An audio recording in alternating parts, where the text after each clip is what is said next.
Welcome to Girls Love Diaries, because every heart has a story. Minsan ang tadhana ay mahilig magbiro. Minsan pinaparamdam niya sa'yo na nahanap mo na ang tamang tao sa maling oras. At minsan, kahit gaano ka kasigurado sa desisyon mo, may isang iglap lang na kayang baguhin ang lahat. Isang kwentong sisimulan sa kasal, pero hindi sa kasal matatapos. Maingay ang paligid. Mga bulaklak, tawanan at palakpakan ang bumabalot sa simbahan. Nakaputi si Ivy. Nakasuot ng simpleng pero eleganteng wedding gown. Sa gilid ng altar, hinihintay siya ng kanyang groom na si Marcus. "Handa ka na ba?" Tanong ng kanyang matalik na kaibigan. Ngumiti si Ivy, pilit pero puno ng kaba. "Oo naman. Ito naman ang pinapangarap ko, di ba?" Habang naglalakad siya sa aisle, bigla siyang natigilan nang mapansin ang isang babae sa may gilid nakasuot ng simpleng dress, nakangiti habang nakatingin sa kanya. Hindi niya kilala, pero parang kilala na niya. Ang babae, si Aya. Sa unang titig may kakaiba, parang huminto ang oras. Parang nakalimutan ni Ivy na kasal niya iyon. Pagkatapos ng seremonya, sa kasiyahan ng reception, nagkita sila. Si Aya pala ang florist ng kasal. Siya ang nag-ayos ng lahat ng bulaklak sa simbahan at reception. "Ang ganda ng pagkakaayos," sabi ni Ivy, habang pinagmamasdan ng centerpiece sa mesa. Ngumiti si Aya, medyo nahihiya. "Salamat. Pero siguro mas maganda kung ikaw ang bulaklak dito." Nagulat si Ivy. Hindi niya alam kung biro lang yon o may ibang ibig sabihin. Pero isang bagay ang sigurado. Napangiti siya ng totoo, unang beses sa buong araw. At doon nagsimula ang lihim na koneksyon. Habang nagpapatuloy ang kasal, abala ang lahat sa sayawan at tawanan. Si Marcus ay masayang nakikipag-inuman sa barkada. Si Ivy naman nakaupo sa mesa pinagmamasdan ng paligid. Hindi niya mapigilan ang muling sulyapan si Aya na abala sa pag-aayos ng mga natitira pang bulaklak. "Bakit parang siya ang mas gusto kong titigan kaysa sa groom ko?" Pulong ni Ivy sa sarili. Nagtagpo ang kanilang mga mata. Si Aya ngumiti lang, parang alam ang iniisip niya. "In sa thinking kamater." Naramdaman ni Ivy ang kakaibang kilig, hindi sa asawa niya, kundi sa babaeng iyon. Maya-maya lumapit si Aya habang nakatayo si Ivy sa garden ng venue, malayo sa ingay ng reception. "Maganda dito," wika ni Ivy, para lang may masabi. "Mas maganda kung may kasamang taong marunong makinig," sagot ni Aya. Sabay tingin sa kanya. Natigilan si Ivy. "Ano ibig mong sabihin?" Ngumiti si Aya. Wala lang. Minsan kasi kahit nasa gitna ka ng selebrasyon, parang ikaw lang ang hindi talaga masaya." Para bang tinamaan si Ivy. Hindi pa niya kilala si Aya, pero parang binabasa siya nito. "Ngayon pa lang tayo nagkakilala," sabi ni Ivy. "Pero parang ang dami mo nang alam tungkol sa akin." "Hindi ko alam kung bakit," sagot ni Aya. "Pero pakiramdam ko, matagal na kitang kilala." Tahimik sila sandali hanggang sa marinig ang tawag ni Marcus mula sa loob. "Ivy, halika na rito, hinahanap ka nila." Pumuntong hininga si Ivy. "Kailangan ko nang bumalik." "Siyempre," sagot ni Aya, may bahid ng lungkot. Pero bago siya lumakad pabalik, sumulyap ulit siya kay Aya, at sa titig na yon, alam niyang nagsisimula ng mabago ang lahat. Lumipas ang ilang araw matapos ang kasal. Abala si Ivy sa pag-aayos ng bagong bahay nila ni Marcus, pero pakiramdam niya may kulang. Si Marcus palaging late umuwi dahil sa trabaho. Minsan hindi na sila sabay kumakain ng hapunan. Isang hapon habang bumibili si Ivy ng bulaklak para sa bahay, natigilan siya nang makita kung sino ang nasa flower shop. Ivy? Gulat na bati ni Aya habang hawak ang basket ng mga rosas. Aya, halos pulong ni Ivy. Ikaw pala may-ari ng shop na to? Ngumiti si Aya. Oh, dito ako madalas. Kung gusto mong bumalik, libre ka na sa susunod. Hindi napigilan ni Ivy ang ngumiti rin. Hindi niya inaasahan na makikita ulit si Aya, pero sa loob-loob niya, may kakaibang saya. Mula noon, naging dahilan na ni Ivy ang mga bulaklak para makapunta sa shop ni Aya. Lingid sa kaalaman ni Marcus, halos gabi-gabi niyang dinadalaw ang lugar. Bakit lagi kang nandito? Tanong ni Aya minsang magkasama sila sa loob ng shop. Hindi ko alam, sagot ni Ivy, habang pinagmamasdan ang mga sunflower na hawak niya. Siguro, kasi dito ako nakakahinga. Tahimik si Aya. Tinitigan niya si Ivy na parang may gustong sabihin, pero pinipigilan. Alam mo, Ivy, dahan-dahan ang tono ni Aya. Minsan hindi bulaklak ang dahilan kung bakit bumabalik ang tao sa isang lugar. Nagkatinginan sila.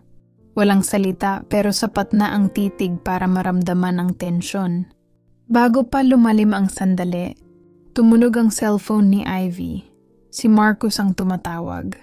Sorry, kailangan ko na umalis. Mabilis na paalam ni Ivy. Pero habang lumalabas siya ng shop, hindi niya mapigilang ngumiti. Kasi alam niya, nagsisimula ng mabuo ang isang bagay na hindi niya inasahan. Ilang linggo na ang lumipas. Hindi mapigilan ni Ivy na laging dumaan sa flower shop ni Aya. Minsan, simpleng kwentuhan lang. Minsan naman ay mahaba-habang usapan tungkol sa buhay. Hindi ka ba nahihirapan sa bago mong buhay bilang asawa? Tanong ni Aya minsang nakaupo sila sa bench sa likod ng shop. Napayo ko si Ivy. Minsan, akala ko kasi magiging perpekto lahat pagkatapos ng kasal.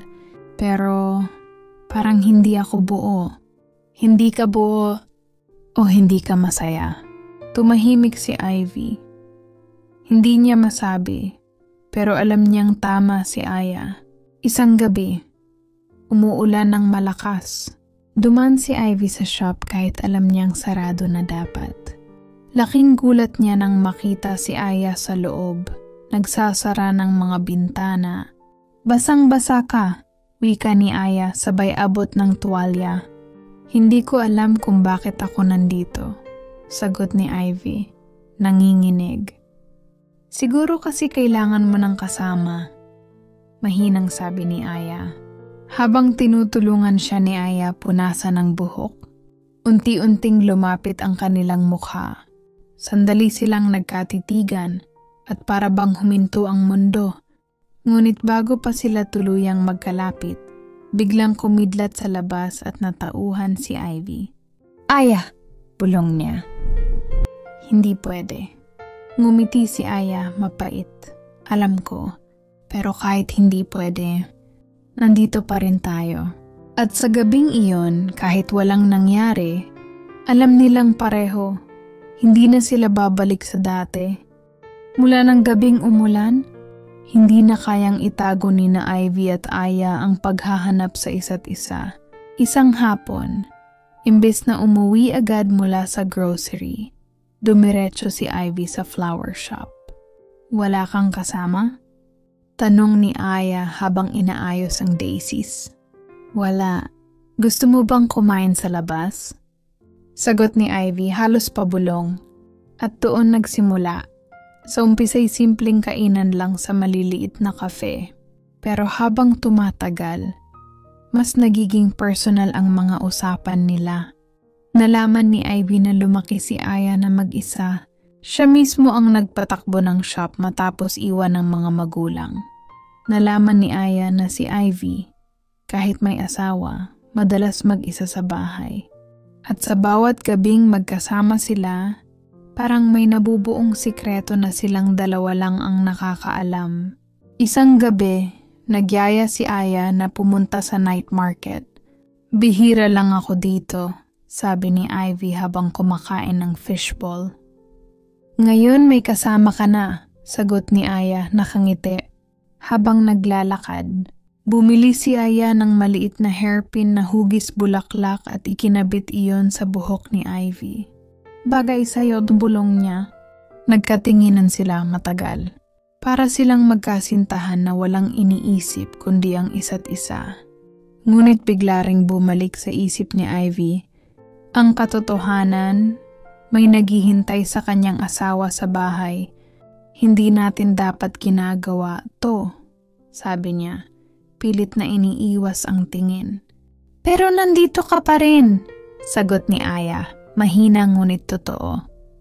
At sa gabing iyon, kahit walang halikan, ramdam nilang lumampas na sila sa linya ng simpleng pagkakaibigan. Isang hapon dumaan si Ivy sa shop ni Aya. Nagkakatuwaan sila, nagkukulitan habang nag-aayos ng mga bulaklak. Biglang tumunog ang cellphone ni Ivy, si Marcus. Nasaan ka? Tanong ng asawa. Medyo seryoso ang tono. Nasa labas lang bibili ng gamit, sagot ni Ivy mabilis. Kinabahan siya. Kung sakaling bigla siyang puntahan, paano niya ipapaliwanag ang presensya niya sa shop ni Aya? Nang ibaba niya ang tawag, napansin niyang nakatingin si Aya. Hindi ko gustong sirain ang buhay mo, Ivy, bulong ni Aya. Pero ang mga mata niya, puno ng pagnanais na hindi rin kayang itago. Pag-uwi ni Ivy, hindi niya magawang harapin si Marcus. Ang tahimik mo ngayon, sabi ng asawa, habang kumakain sila ng hapunan. Pagod lang, mabilis na tugon ni Ivy, pero sa isip niya, si Aya pa rin ang laman ng bawat segundo. Kinagabihan, habang nakahiga si Marcus sa tabi niya, hindi siya makatulog. Hawak niya sa kamay ang maliit na hairpin na binigay ni Aya. Bakit mas hinahanap ko siya kaysa sa asawa ko? Tanong niya sa sarili, puno ng guilt at takot. Muli silang nagkita ni Aya. Sa pagkakataong ito, hindi na nila kayang pigilan ng damdamin. Hindi na tama to, wika ni Ivy. Nanginginig habang magkalapit sila. Hindi ko na kayang itanggi, sagot ni Aya. Sabay hawak sa kamay niya. At doon, sa gitna ng flower shop na sila lang ang tao, naganap ang unang halik. Isang halik na puno ng kaba, takot, pero higit sa lahat, tunay na pagnanasa. Pagkatapos kapwa sila na tahimik. Ivy, handa ka bang ipaglaban to? Tanong ni Aya, pero hindi nakasagot si Ivy. Mula noon, umiwas si Ivy. Hindi siya dumaan sa shop. Hindi rin siya nagpadala ng mensahe. Pero imbes na gumaan, lalo siyang nabigatan. Sa bawat araw na kasama niya si Marcus, lalo lang niyang nararamdaman na hindi siya masaya. At sa bawat gabi naiisip niya ang halik na iyon. At si Aya na naghihintay, hindi alam kung babalik pa siya. Mula nang halikan niya si Aya, nagiba ang takbo ng bawat araw ni Ivy. Parang lahat ng bagay ay nagbago ng kulay. Sa trabaho ni Marcus, puro overtime at business meetings ang inaatupag. Umuwi ito ng pagod at minsan ay hindi na siya kinakausap. Si Ivy naman nasa bahay lang, nakatitig sa mga dingding na tila ba unti-unting lumiliit at sumasakal sa kanya. Isang gabi, tinanong siya ni Marcus habang nakahiga. Masaya ka ba, Ivy? Nagulat siya. Bakit mo naman natanong? Parang ang layo mo na sa akin. Simula pa nung kasal, parang may iniisip ka. Pinilit ni Ivy ngumiti. Siguro adjustment lang. Pero sa loob-loob niya, ang totoo, hindi na kay Marcus umiikot ang iniisip niya. Pagkalipas ng ilang araw, bigla siyang nakatanggap ng mensahe mula kay Aya. Kumusta ka? Hindi na kita nakikita. Ayos ka lang ba? Matagal bago nakasagot si Ivy. Pero sa huli, bumigay siya. Hindi ako ayos. Kailangan kita. At sa isang iglap, alam niyang hindi na niya kayang umiwas. Kinabukasan, naglakas loob siyang pumunta muli sa flower shop. Nang makita siya ni Aya, agad itong napatigil sa ginagawa. Hawak pa nito ang gunting pang-ayos ng bulaklak, pero nanginginig ang mga kamay. "Ivy," mahina nitong sabi. "Akala ko iiwasan mo na ako." Lumapit si Ivy, halos mamilog ang mata. Sinubukan ko, pero hindi ko kaya. Tahimik si Aya. Ilang segundo silang nagkatitigan bago ito tuluyang lumapit. "Ibig sabihin ba nito, pipiliin mo ako?" Nang marinig yon, parang may kumurot sa puso ni Ivy.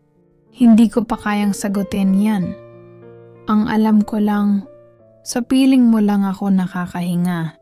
Hindi na sila nagpatuloy ng usapan. Sa halip niyakap ni Aya si Ivy, mahigpit parang ayaw na siyang pakawalan. And sa yakap na yon, ramdam nila pareho na mas lalong lalalim ang kanilang ugnayan, kahit pa delikado.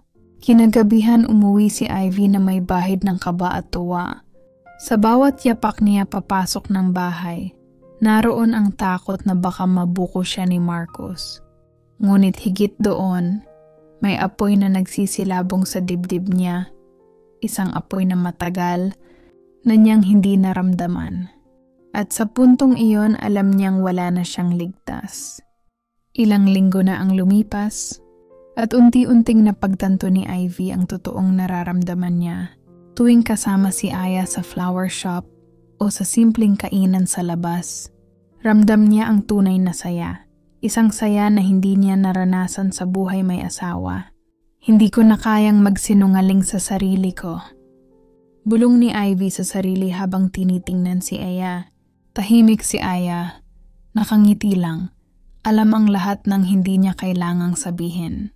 Isang gabi, sa ilalim ng umuulan, dumaan si Ivy sa flower shop. Nasa loob si Aya, nag-aayos ng mga bulaklak. "Hindi ko na kayang itago." "Aya," bulong ni Ivy, nanginginig ang boses. "Alam ko," sagot ni Aya, dahan-dahang lumapit. Hindi nagtagal, humantong sa isang matamis at maingat na halik. Sa sandaling iyon, ramdam nilang pareho. Walang sino man ang makakagawa ng tama sa lahat. Pero sa puso nila, tama na si Aya ang pipiliin. Ivy huminga ng malalim, ngumiti, at marahan niyang hinawakan ang kamay ni Aya. "Hindi ko na iniintindi ang mali o tama. Ang alam ko lang, gusto kong kasama ka," sabi niya. Ngumiti si Aya at sabay nilang nilakad palabas ng shop, basa sa ulan pero punong-puno ng saya at pag-asa. Sa wakas, pinili ni Ivy ang pusong alam niyang totoo. Minsan ang buhay ay hindi sumusunod sa plano. Minsan, ang tamang tao ay dumarating sa maling oras. Pero minsan, kahit gaano ka katagal nagtataka, may isang sandali lang na kayang baguhin ang lahat. Si Ivy at si Aya nagkakilala sa isang kasal. Nagsimula sa pagkakaibigan at natapos sa pusong tunay. Pinili nila ang pagmamahal, kahit ito'y lihim at bawal sa paningin ng iba. Ang kwentong ito ay paalala. Kung minsan, ang puso mo ang pinakamatalinong gabay. Sundin mo ito, at baka sa huli, doon mo matagpuan ang totoong kaligayahan.